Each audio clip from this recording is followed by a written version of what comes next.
What if I told you that the ability to remain unshaken, no matter what life throws at you, isn't a genetic gift, but a trainable skill? A skill forged by Roman emperors and slave philosophers alike. Today, we unlock the 2,000-year-old operating system for mental toughness, Stoicism.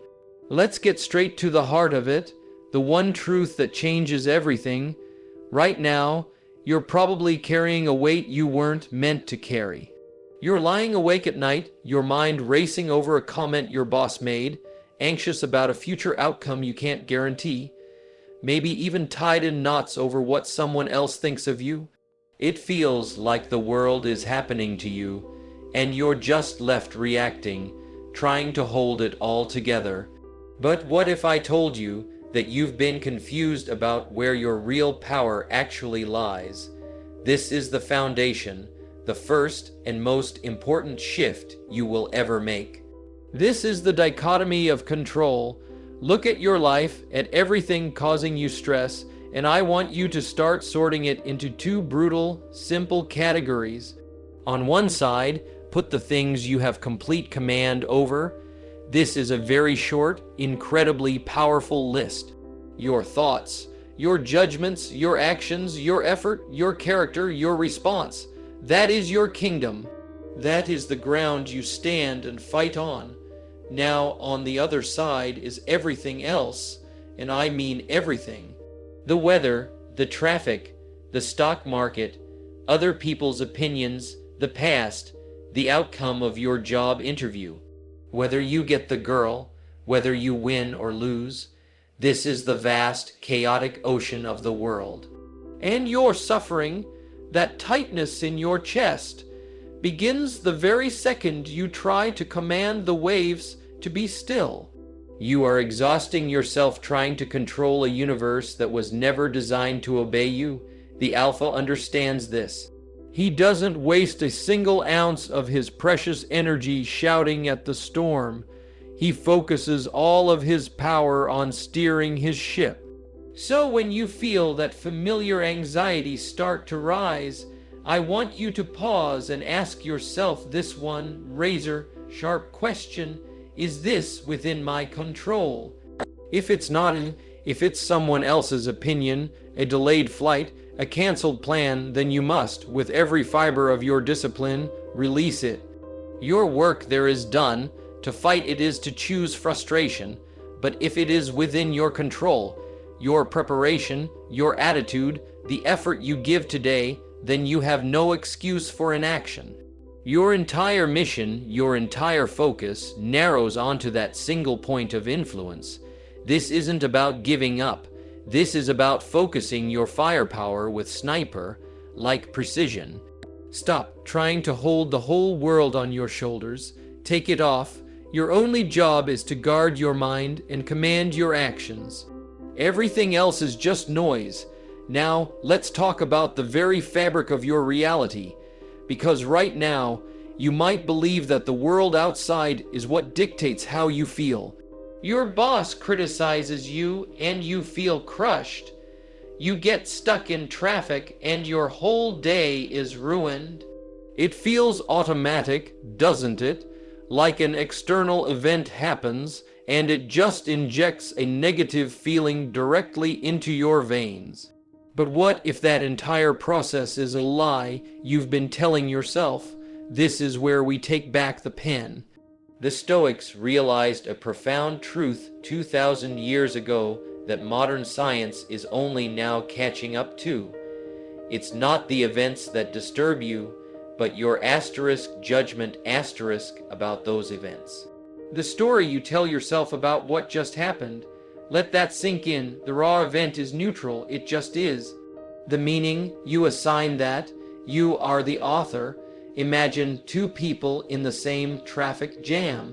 One is gripping the wheel, face red, screaming about how the universe is against him, his blood pressure skyrocketing. The other is sitting back, listening to an audiobook, using the unexpected time to learn something new. Same external event, two completely different internal realities.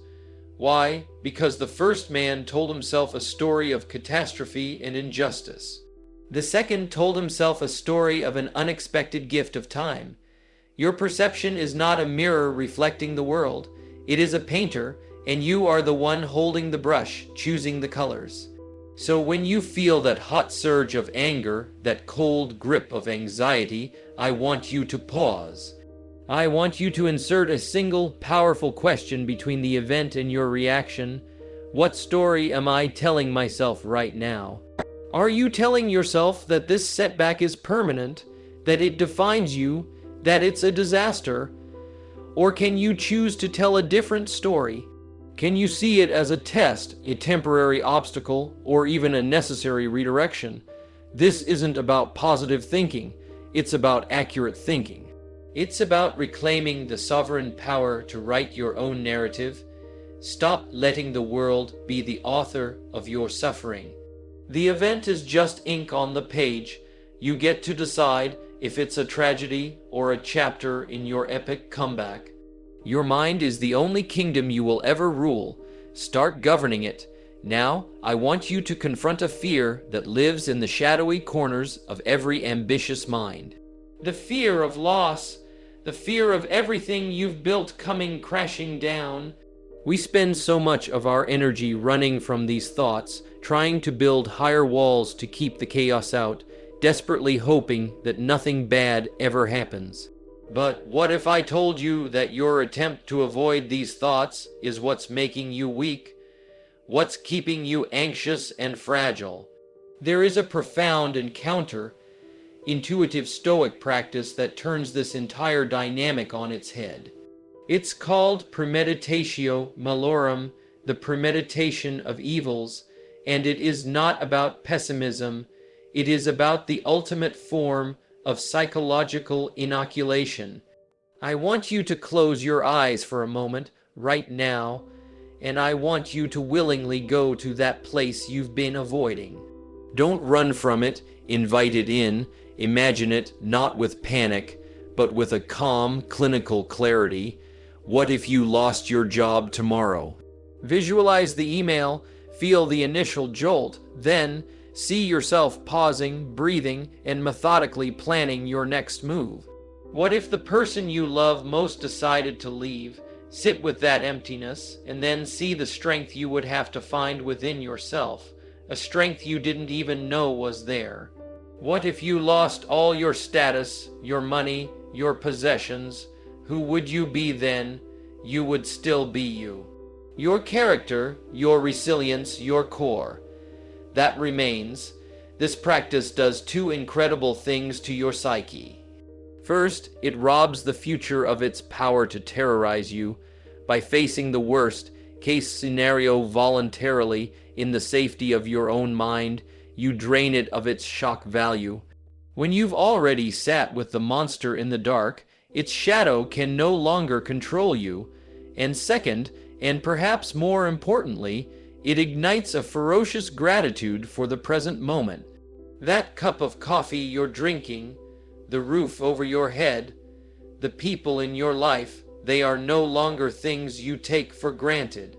They become vivid, precious gifts.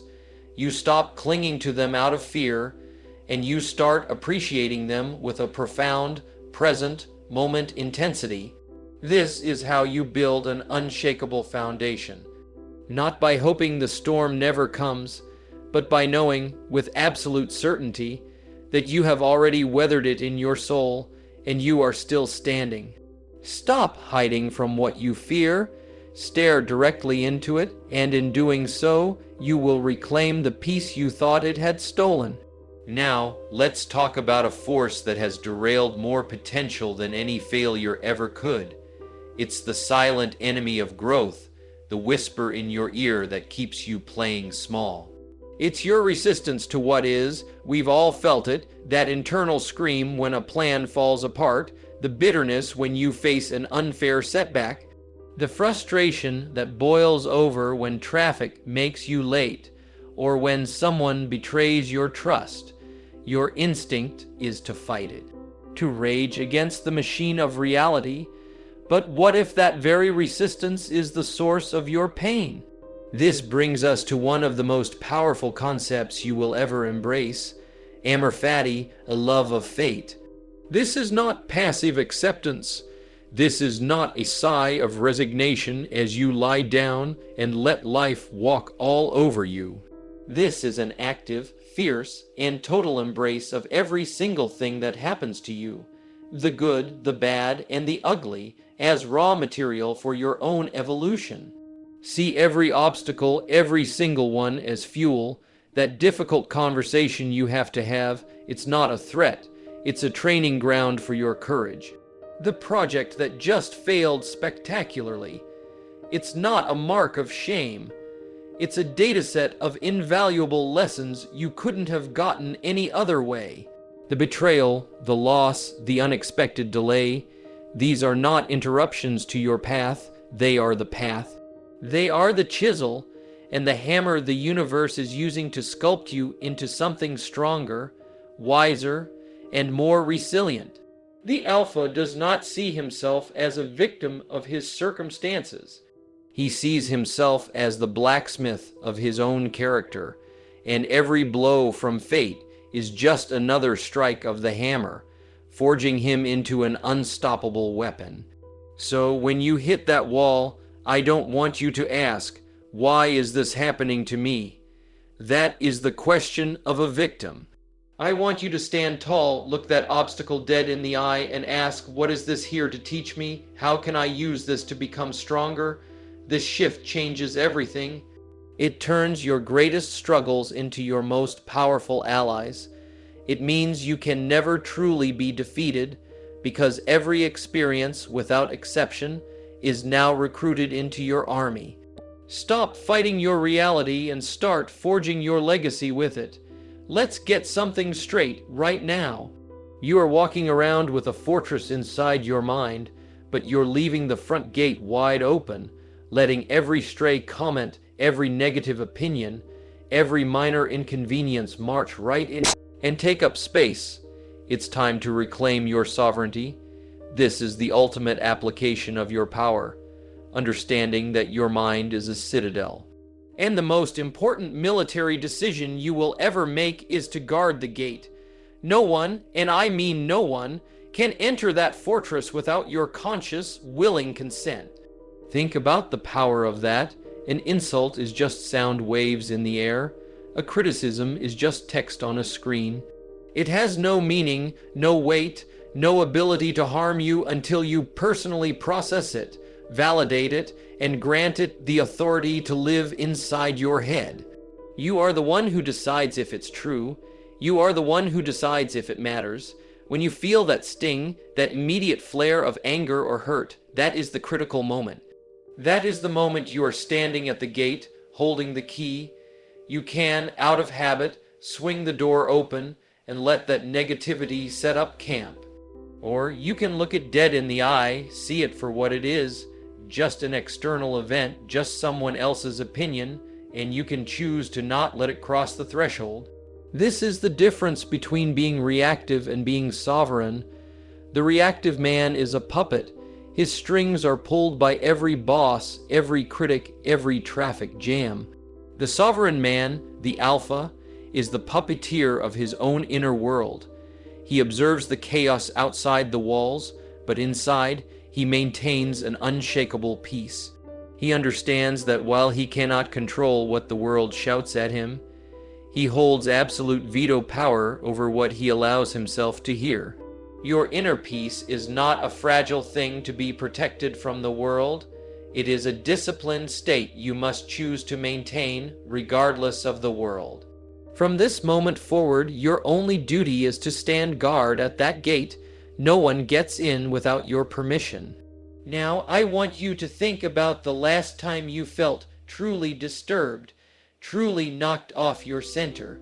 If you trace that feeling back right to its very origin, you will find a single silent act that you performed in a split second.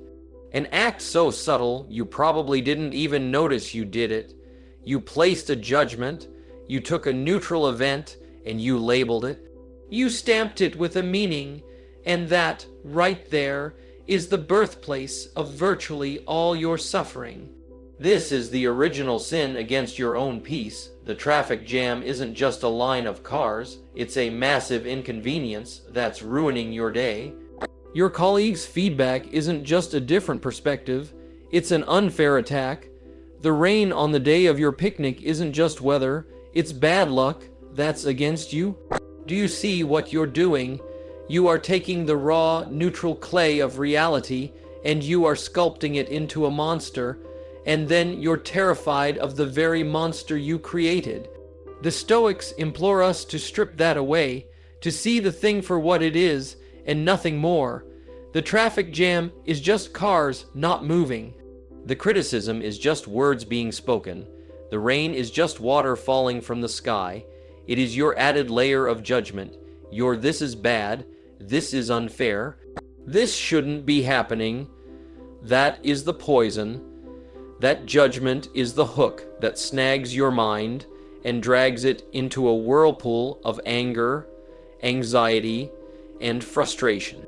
So your practice, and this is a practice that will set you free, is to become a relentless observer. When you feel that familiar heat of a negative emotion rising, I want you to stop and ask, what is the raw data here? What are the facts, and only the facts? And then, with the power of a sovereign ruler, I want you to refuse to add the commentary. Refuse to write the headline that turns a minor event into a catastrophe. See the world with the quiet eyes of a scientist, not the dramatic eyes of a victim. When you learn to separate the event from your judgment of the event, you have just disarmed the entire world. Your peace was never held hostage by external events. It was only ever surrendered by your own judgments. So take it back. See the world as it is, not as you fear it to be. Let me ask you a question that strikes at the very heart of this philosophy. What is all of this knowledge worth? What is the value of understanding the dichotomy of control, of knowing that your judgments are the problem, if it all remains theoretical? If it stays locked in your mind as a clever concept, the truth is, without action, it is worthless. It is a decoration, a badge of intellectualism you wear while your life remains unchanged. Stoicism was never meant to be a philosophy you simply recite. It was designed to be a philosophy you live. It was forged in the heat of battle, in the chaos of politics, in the quiet resilience of enduring great loss. It is an operating system for the real world, and the world doesn't care what you know. It only cares about what you do with what you know. Your character is not built in the safe space of your own thoughts. It is forged in the friction of your daily life. It's easy to feel stoic when you're sitting alone reading a book. The real test comes when you're cut off in traffic. When you receive harsh criticism, when you face a failure that shakes you to your core. In that moment, you have a choice. You can give a lecture on Stoic theory, or you can be stoic. You can live the principle. You can choose the disciplined response. You can embody calm. You can take ownership. This is where the rubber meets the road. This is where you stop performing philosophy for an audience in your mind and start incarnating it through your deeds. Let your action be your argument. Let your composure in a crisis be your only needed statement. Let your relentless forward momentum in the face of every obstacle be the living proof that these are not just ideas. They are the tools you use to sculpt your reality. Stop talking about the man you want to be, and in this very moment, become him through what you do next. The world doesn't need another philosopher. It needs a living example. So go out and let your life be the only testament that matters. Right now, in this moment, the problem you're facing feels enormous, doesn't it? It consumes your entire field of vision. It's all you can see, all you can feel. That financial worry, that personal conflict, that dream that feels out of reach, shit looms so large. It feels like the main event of your entire life. But I need you to do something with me. I need you to pull back the camera further than you usually do. This is what the Stoics called the view from above, and it is the ultimate antidote to self-created drama. I want you to imagine your life from this moment, but seen from a distance of 10 years. Will this problem that feels so visceral and urgent today, will it even register? Will it be a footnote, a lesson learned, a scar that healed and made you stronger? Now, pull the camera back even further. See your life not as a single frantic point, but as a single thread in the vast tapestry of human history. See yourself on this spinning blue rock, hurtling through an incomprehensible cosmos. From that vantage point, how significant is that critical email? How powerful is that social slight? The scale of it all is humbling, and that is precisely the point. Your anxiety thrives in a small, dark room. This practice flings open the windows and lets in the blinding light of infinity. It's not meant to make your life seem meaningless, but to make your problems seem manageable. It drains the drama from the situation and leaves only the facts. It reveals that the weight you are carrying is not the boulder you imagine it to be, but a pebble you have the strength to carry. This is not about running from your responsibilities. It's about facing them with the correct proportion of your energy and spirit. Stop magnifying your struggles through the narrow lens of the immediate. When you feel overwhelmed, when the noise is too loud, I want you to consciously zoom out. Breathe and remember your place in the cosmos. See the problem for what it truly is, a small part of a vast, beautiful, and ongoing story. Stop letting a single storm cloud convince you that the entire sky has fallen. Rise above it and see the horizon that awaits you. Right now, in this moment, you are not your thoughts. Let me say that again, because this might be the most liberating truth you will ever hear. You are not your thoughts. You are the awareness behind them. Think of the last time a wave of anger or a spike of anxiety washed over you. In that moment, it probably felt all-consuming, didn't it? It felt like it was you. It felt like you had become the anger, that you were drowning in the anxiety, that there was no separation between the feeling and your very core. This is the great deception, the ultimate trap of the untrained mind. But I am here to tell you that there is a space, however small it may seem at first, between the trigger and your response. And in that space lies your entire freedom. Your emotions are not commands, they are data. They are weather patterns in the sky of your mind, sometimes stormy, sometimes calm, but always temporary. They are clouds passing by, and you are the sky, vast and unchanging, merely observing them. The pain comes when you identify with the storm cloud, when you believe I am angry. Instead of the more truthful, I am experiencing a sensation of anger. Do you feel the difference? One is a prison. The other is a perspective. One has you gripping the wheel of a car that's already crashed. The other allows you to step back and simply witness the scene, giving you the power to choose your next move with clarity, not chaos. This is the essence of self-mastery. It is not the suppression of feeling. It is the profound understanding that you are more than your feelings. When the wave of emotion comes, and it will, I want you to practice this. Instead of being swept away, I want you to simply name it. Say to yourself, this is fear, or there is frustration. By naming it, you objectify it. You take it out of yourself, and you place it in front of you for observation. You are no longer the passenger in a runaway vehicle. You are the scientist in the laboratory of your own soul, calmly studying the reaction. This simple act of witnessing is a superpower. It is the moment you stop being a victim of your inner world and become its master. You are the silent, unwavering consciousness that watches the drama unfold. Stop getting lost in the play. and remember you are the theater itself. And now we arrive at the final, and in many ways, the most vital practice, the one that ties all the others together and gives them their burning urgency. It is the ultimate perspective shift, the one the Stoics called memento mori, the remembrance that you will die. Now, I know what you might be thinking, that this is morbid or dark or pessimistic, but I am here to tell you that you have it completely backwards. This is not a morbid fixation. This is the ultimate liberation.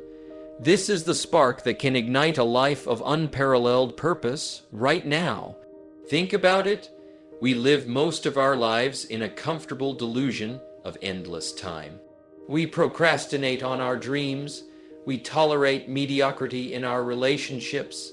We waste our energy on petty grievances, all under the silent assumption that there will be a tomorrow to make it right. But what if there isn't? Let that question land not as a threat, but as the most important invitation you will ever receive. Your death is not a distant event waiting for you at the finish line.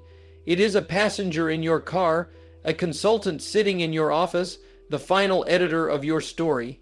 And when you invite this truth in, when you truly let it sit with you, something incredible happens. All the noise just falls away. The fear of someone's opinion suddenly seems trivial. The resentment you've been holding on to for years reveals itself as a pointless burden. The hesitation to start that business, to have that difficult conversation, to truly live life on your own terms, it evaporates in the face of this undeniable truth. This is the ultimate filter for your attention. When you are consciously aware that your time is a finite, non-renewable resource, you stop spending it on what does not matter. You become ruthless with your time, fiercely protective of your energy, and profoundly grateful for the simple miracle of another sunrise. This awareness does not diminish your life. It electrifies it. It makes every moment vivid, every conversation meaningful, every decision consequential. It is the engine of courage and the anchor of gratitude. So I ask you, with the clock ticking in the background of your life, is what you're doing right now, who you're being right now, a worthy use of your one, wild and precious life? This isn't just a philosophy to understand. It's a discipline to practice. Your mission is to take one of these points, the dichotomy of control is your best starting point, and apply it with ruthless consistency for the next 48 hours. Watch what happens. Stay focused.